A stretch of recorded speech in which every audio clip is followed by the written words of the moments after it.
Why will the US dollar inevitably collapse? Wait, what was that? We're going with inevitable? All right.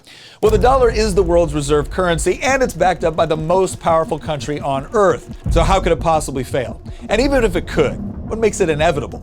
In order to answer those questions, we have to travel back to 1971, when the US effectively took not only itself, but the whole world off of the gold standard. Since then, the dollar has already lost approximately 86% of its value. And the reason this is happening is because of the nature of what currencies actually are. Because all currencies, including the dollar, traditionally start off as a redeemable certificate for a scarce asset. Throughout most of history, that asset has been gold or silver. For over 1,000 years, people would put their gold in banks, then they'd receive a piece of paper saying they can get the gold back whenever they want. But eventually, what happens is that a government or a bank ends up printing too many of those notes compared to the amount of gold they have on deposit. And when that happens, it sets the stage for a bank run, as customers flock to exchange their paper notes for the actual gold and silver, because they know if they don't, someone else is going to.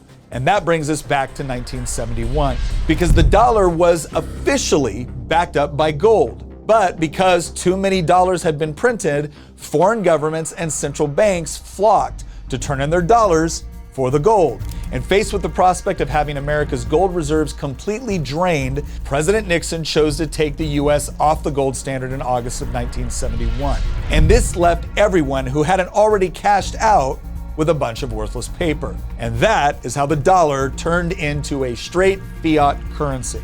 But how does that mean the dollar will collapse? I mean, after all, this happened about 50 years ago and things still seem to be working. Well, the problem is that now there's really nothing holding back the creation of more dollars aside from public pressure and political will. And usually those two things encourage the printing of more money to finance government projects, not less. This is why the federal debt has skyrocketed since 1971, and all projections suggest that debt will continue to grow over time. In fact, unless something drastic happens, the US will eventually no longer be able to afford the interest on its debt, let alone the rest of the federal budget. At this point, the Federal Reserve will be forced to step in and fund the government's debt by printing new dollars to buy new US Treasury bonds. And this is called debt monetization. And it's so dangerous that many countries have actually outlawed it. Why is that? Well, because it's the same policy that led to the economic destruction of countries like Venezuela, Zimbabwe, Sri Lanka, Lebanon,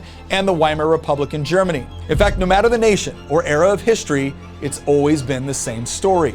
The only way for America to avoid the same fate is a drastic course correction. Unfortunately, the political will to cut spending and print less money simply isn't there. But a casual glance at history and the current state of America's finances tell us how the story will inevitably end.